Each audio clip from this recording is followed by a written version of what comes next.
نبی رمضان کا استقبال کیسے کرتے تھے؟ رمضان میں کا جو سب سے بڑا وصف کیا ہے؟ روزے۔ رمضان میں روزے فرض ہیں، تو نبی شعبان سے ہی روزے رکھنا شروع کر دیتے تھے۔ نبی کیا کرتے تھے؟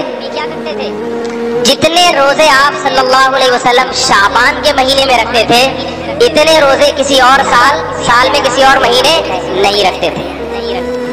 یہ استقبال ہے، سمجھ رہے ہو بات کو؟ تاکہ اپنے آپ کو اس کے لیے پہلے سے تیار کر لیں۔ ہم نہیں رکھتے شعبان میں روزے، اور یہ نبی کی شفقت کہ امت خود کیا کیا آپ صلی اللہ علیہ وسلم نے شعبان کے روزے رکھے کثرت سے، مگر امت کو کہا کہ نصف شعبان کے بعد روزے مت رکھو۔ کیوں؟ اس لیے کہ 15 شعبان کے بعد اگر روزے رکھو گے کمزور نہ ہو جاؤ، رمضان کی طاقت کہیں ختم نہ ہو جائے۔ خود رکھیں، امت پہ شفقت کی، تو پتہ یہ چلا کہ 15 شعبان تک امت کو حکم ہے جتنے زیادہ روزے رکھ سکے، اور جو طاقتور ہے صحت مند ہے وہ 15 کے بعد بھی رکھے۔ مگر ہمارے ہاں کا نہ طاقتور رکھ رہا ہے نہ کمزور رکھے، وہ رمضان میں نہیں رکھتا، ادھر پہلے کیا رکھے گا وہ؟ استقبال کا یہ مطلب ہے۔ دوسری بات، رمضان کی دوسری بڑی عبادت کیا ہے؟ پہلی عبادت جو رمضان کی سب سے بڑی ہے وہ روزہ ہے، دوسری کیا ہے بتائیے؟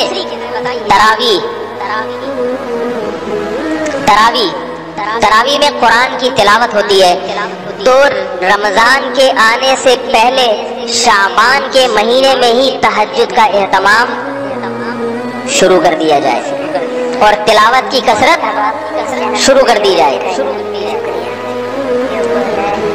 سمجھ میں آ رہی ہے بات؟ تیسری بات، رمضان کا مہینہ اللہ نے ہم پہ فرض اس لیے کیا تاکہ ہم سے گناہ چھوٹ جائیں،